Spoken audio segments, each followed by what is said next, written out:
Hey everybody, this is Tim Shorts of Gothridge Manor, and tonight I am going to talk to you about the Snotrags Legacy. What is a Snotrags Legacy, you ask?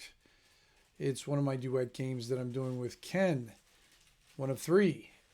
I have Paul doing, what is he doing? He's Hobbs of the Silent Knives, he's a thief in Scorn, a city of Scorn, and then I have Joe the lawyer who is playing Snickle for the fourth time, fourth campaign, who is in Hound's Head, actually at the same timeline as Finkus is right now.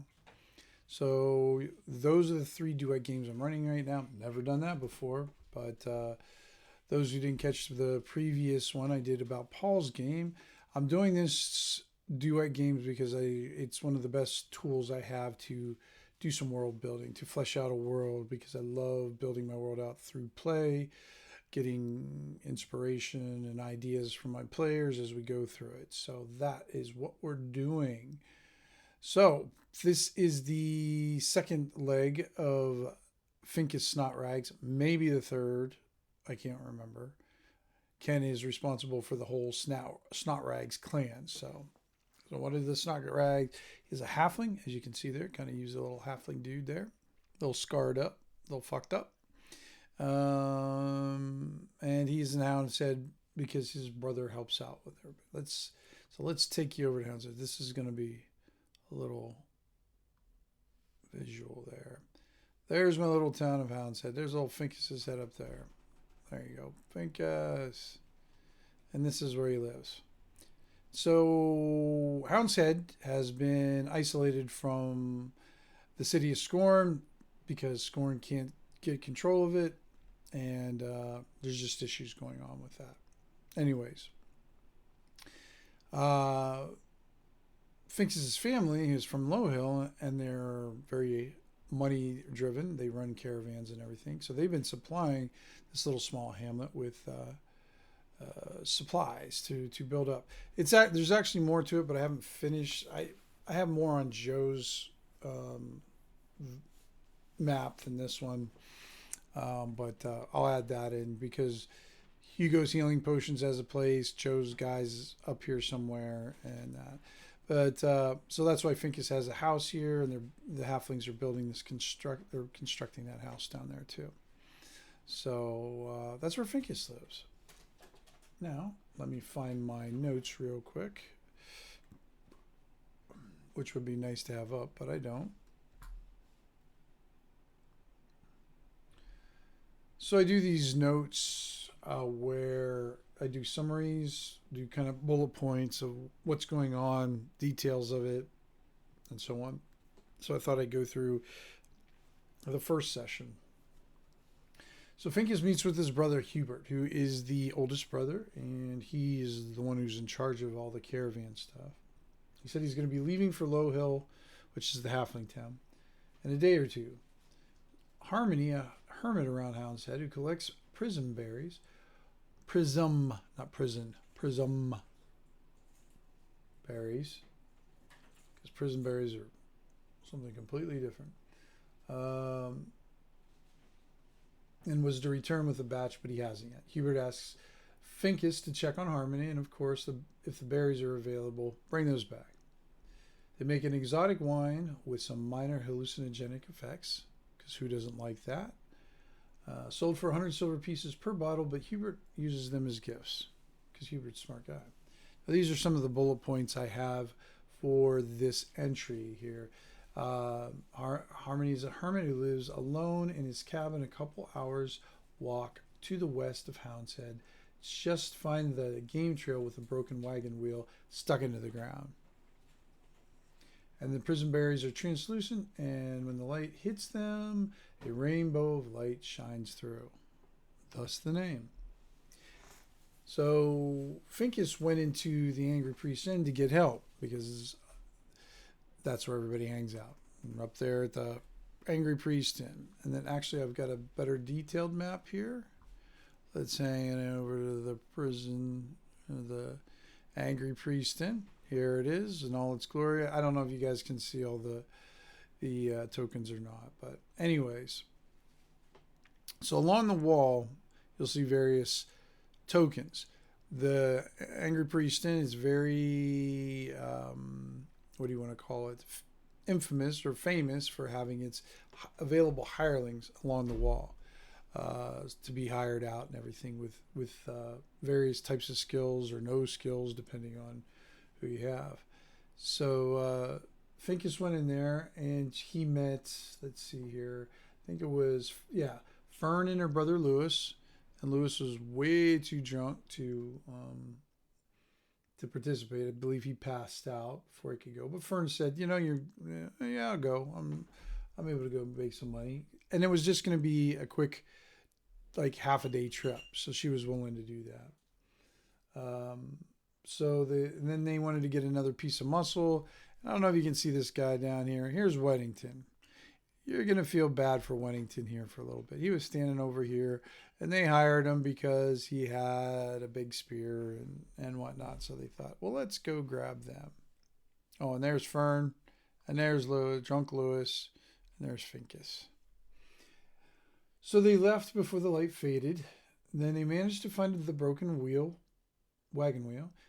And then as they went, they found this corpse of a boar who'd been completely gutted. The meat was still there, strangely enough, but its insides, it had been dressed. It had been scooped of the guts, but most of the time when somebody dresses an animal, they drag it out of the forest. But this one wasn't. It was just there, and it was deguttified. And then something along these lines. I made a roll for Ken at this point in his group to see if they saw somebody lingering in the woods watching them. I did it behind the scenes, and he failed miserably. He got a 3. He didn't know he failed miserably, but I rolled a 3. Didn't get to see the kid who was giving him the old stink eye. So by the time they got up to Harmony's cabin, here was this guy sitting there in the dark canopy of the forest. Now, his name is Obadiah. And when I play, I guess, NPCs of significance, I try to take on some sort of persona like an actor portrayed in a movie or TV show. This one I chose Walt Goggins. It was a lot of fun. Walt Goggins has got this slow, confident southern draw, sarcastic and funny and clever. So I did my best to play him.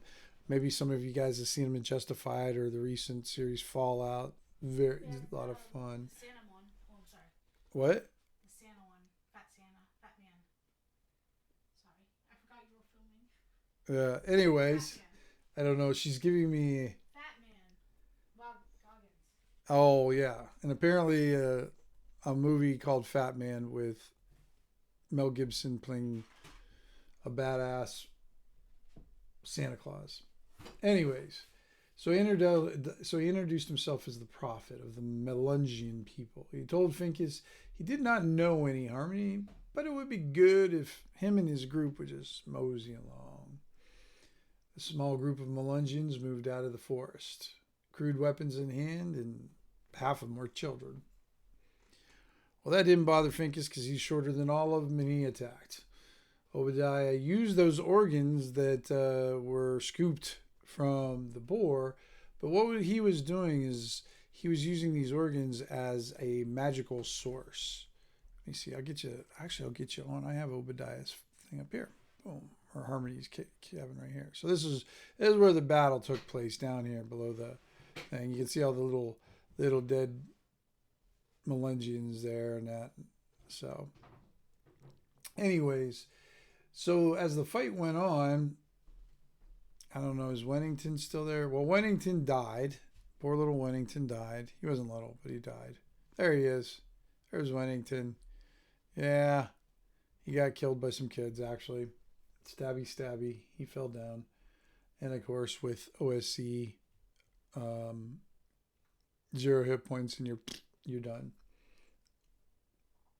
So they were able to kill 4 of the Melungians, and they captured one.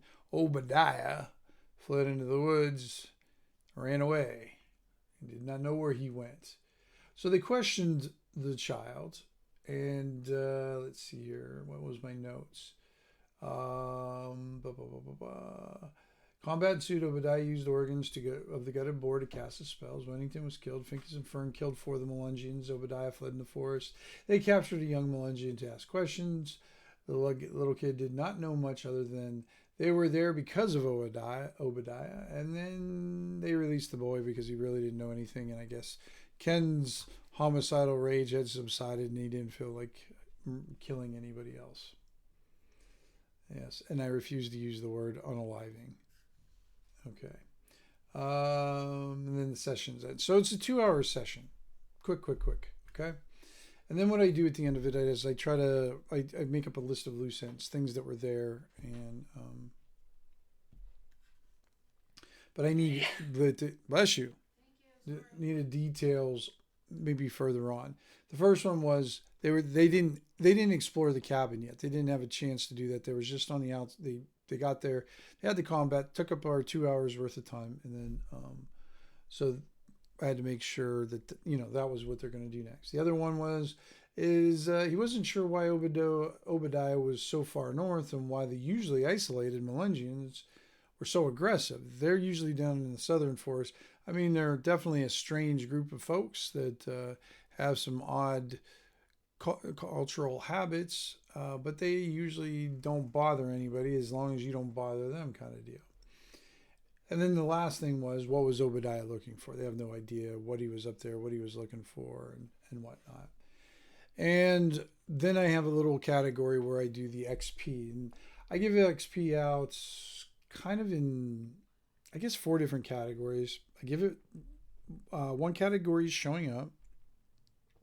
Another category is for combat, killed monsters, defeated monsters, monsters run away. Treasure, and exploration. Those 4 categories. And the showing up one, I've always done. I reward players to show up. Usually, I think what I do usually, I keep on forgetting about this. It kind of varies, but it's your level halved. Okay, so you got 200 points for showing up. You got 100 XP for finding Army's cabin, and then 140 XP for the combat encounter. All right, now we move on to session 2. Finkus and Fern. So I'm going to go up here. So you see these windows here. They peeked in the windows. I had dynamic lighting working here, so that's how it worked or whatever. I think that's how I did. So they peeked in the windows, saw that it was a complete mess. This little ghost, I don't know why I put that little ghost up there. I just put that little green ghost up there for no reason. But I don't know. At the time, I guess I liked them, but I didn't do anything with them. Anyways, it looks like it's been abandoned for a while, and then they chose to explore the cabin. So then what I did is I just kind of listed what they explored and what they found. So inside the chest, so they actually went into this shed over here. I can use let me use red here. So they went into this place here, this shed over here, okay? And inside there, in the chest, this chest right here, boop, boop, they found a pair of hand scythes and 5 ceremonial witch blades with script on the blades. They were wrapped in an oiled piece of leather. And then they found the body of Harem. So they went into the actual cabin, and they found this body here of Harem Blackblood. They didn't find, he didn't tell him his name, he was dead. So, but his wrists and ankles were bound, and his throat was slit. And then the other detail they took of note is he wears clothing from a tailor in Low Hill, Umburo Unger. And halflings with the surname of Blackblood are always outlaws from the halfling community. That's like their banishment name when they leave. So that means like the families have forsaken them too. And then beneath this table, boop, boop, there, they found 92 gold. And then I think on this thing here, boop, boop, they found, no, that was up there. Boop, boop, wrong one. they found a folio with 3 parchments inside, with script writing inside. Human cloak also with gray brown fur on it. Basically, it was someone had made a cloak out of bugbear skin. And then they found, and here's the cool little oven, boop, boop, where they found a canister within the oven. Well, Finkus did. He grabbed it, cut his hand, doofus, and caused himself to bleed for a while. He took more damage from the stupid canister than he did in the entire combat because it had this bleeding poison on it.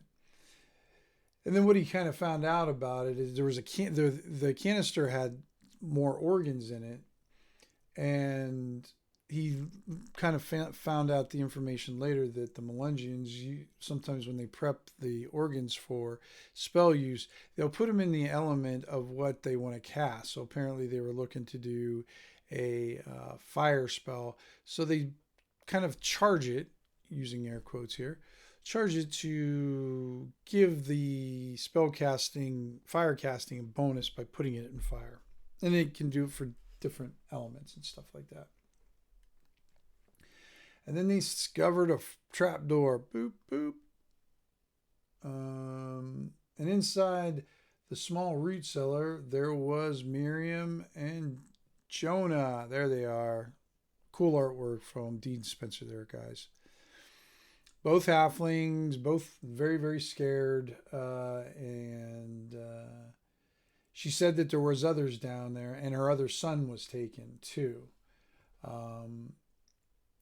Let me see. Let me find the part where she said that Harem, the guy that had his throat slit over here, was the one who was capturing. He's the one who captured everybody and basically sold them or traded them to Obadiah. And but they were the only ones left out of the others that were there.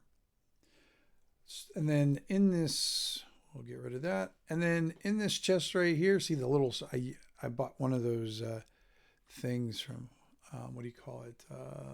The marketplace where you get, see the little sparkly swirling there. You can kind of see the mushrooms I put in there. Right? I made them so they look like prison berries anyways. So that's where they found the prison berries. So they got that too. Let's see here.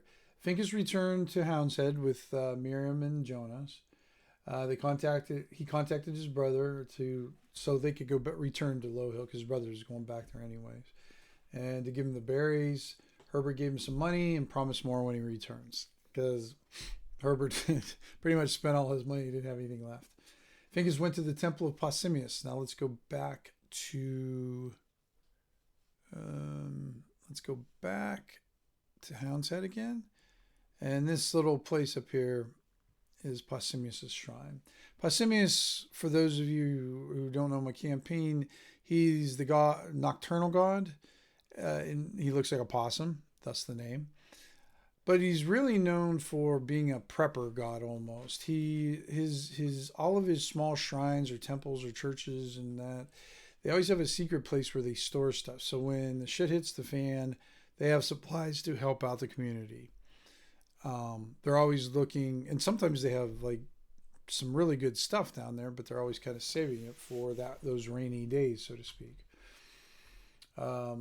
So he went to speak to them. He met Andrea, who's one of the acolytes there, but he did end up getting healed by Parson Roberts because the clerics there are Parsons. And then Robert didn't want any money because Finkus was going to pay him, but he's like, I need things, not money. He was really needing rations because they had a big refugee camp here not too long ago, and it consumed a lot of rations, so they're looking to build up that part of it. And but Robert, knowing what Finkus was doing, Robert also gave him 2 healing potions for the future, which are quite the commodity in Houndshead because, as you can see, it's a very small place, small hamlet, and healing potions are a premium. And then the Fern, his I guess hireling or that joined him, was very pleased the way the whole thing went, other than the one guy dying, but there wasn't much they could do about that. She was very happy the way Fink has handled himself, how good he was to the prisoners, and how generous he was with his payment. She said that she would travel with him in the future. And the way my games go, you can hire somebody, but in the beginning, they're not going to go off this epic journey. They might go a day, 2 at most, out. But the more you gain trust and the more you do things, then they'll do longer expeditions and stuff with you. And that's where the session ended there. And some of the loose ends, now we're up to 5. That's what usually ends up happening. As the game goes on, loose ends, things continues to build. It says, why was Obadiah keeping the prisoners? And what was he doing with the prisoners? Why was Heron Blackblood killed? Because that's weird. He was capturing those people for Obadiah, and now he's dead. And then, what are the Witchblades for? He's not really sure. What's the folio for? What's in the folio? And then, where is Miriam's other son? That's like the big one. I believe that'll be the next, probably our next session will be revolved around that, but it might not be. So I have some other opportunities, encounters that are going to be at the ready in case he doesn't want to explore that, or it might be in addition to, because I do a lot of meshing of situations, and then it kind of makes them, different from before. So the SP was pretty good on this one. So you got 200 for showing up. You got 200 for freeing prisoners, 250 for bringing back the berries. I forgot about that one. So I give experience points for completing like a mission objective. And then 141 for bringing back that gold or silver and everything. Treasure for XP. I still use that one too. And then he gained an ally in Fern. So I gave him an 100 XP for that. So we got 991 XP for the session, which is pretty good. He did really good there. So yeah, we're having a lot of fun exploring the game. I'm kind of building out the halfling family and a little bit of the trade stuff. I kind of hand wave a lot of the trade stuff, so I want to do maybe a little bit more detail, maybe not real big in depth, but a little bit more detail in it. And Ken's helping me figure that out. So that's everything for the day, guys. Thanks for joining me. I appreciate it. Don't forget to subscribe and like the video. Barf. But yeah, that's it. Have a good night. Thanks for watching, and roll better than me.